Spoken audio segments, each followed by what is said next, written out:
Okay, stem and leaf plots.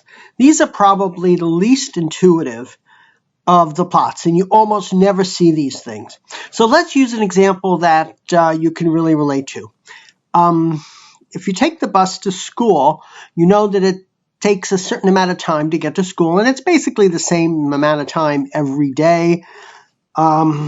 Typically, it may take, let's say between on January. How come this thing is not writing? That is so weird.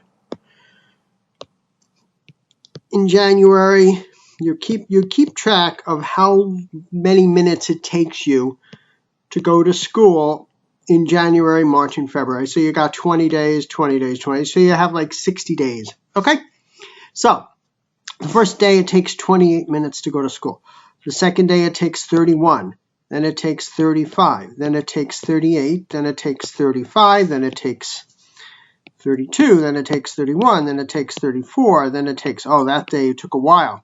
But then the next day there was really no traffic at all. So it took 24 minutes to get to school.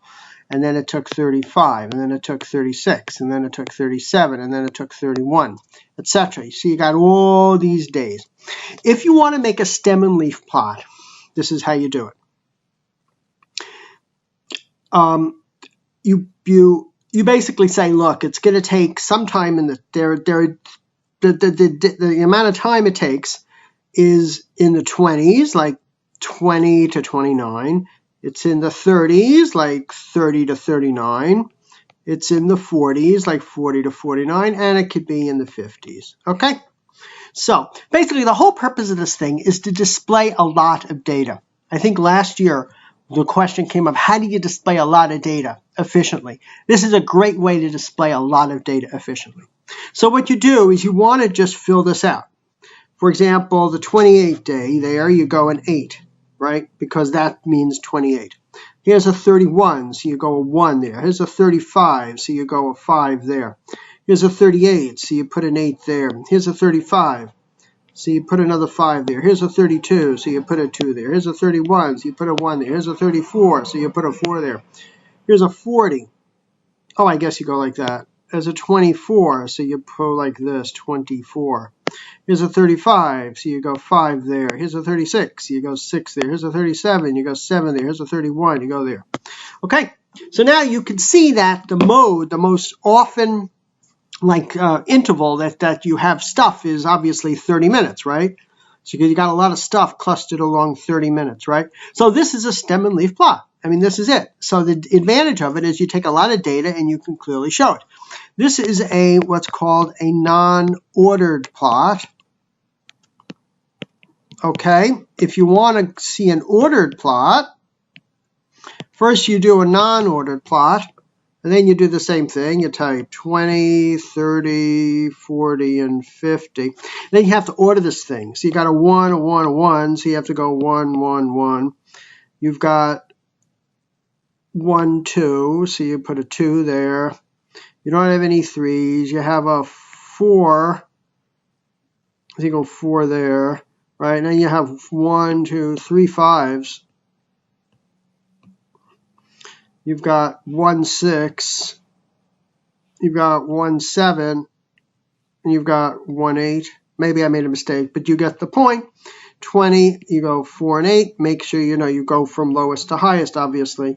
And 40, you have a 40 there. Okay? That 0 doesn't mean 0. That just means that happened to be a 40. Okay, this is a ordered stem and leaf plot. That's it. Why do you do this? When you have a lot of data. Okay? Now, you could make a histogram of this thing. It's the other way to do it, right? So you have intervals. 25 to 28, right? 28 to 31, right? 31 to 34, 30, I don't know, 29 to 32, 33 to 37. You get the point. You have these intervals, right? And then you could have number of days that fall into this interval, right? So like for 31, something in this interval, you would have 3 days, right? So this would be you could make a histogram of this thing, but that's not what we're talking about. The video is not about histograms. It's not about bar graphs. It's about stem and leaf plots. And again, the purpose of a stem and leaf plot is when you have a lot of data, you want to display it. This is a stem and leaf plot. You can see that it displays all the data. You could pick off a lot of stuff. You could see which one has the biggest number, like 30. There are a lot of 35s, there are a lot of 31s. You could read a lot off of a stem and leaf plot. Okay, so this is how a stem and leaf plot is done. That's it. I hope it helps.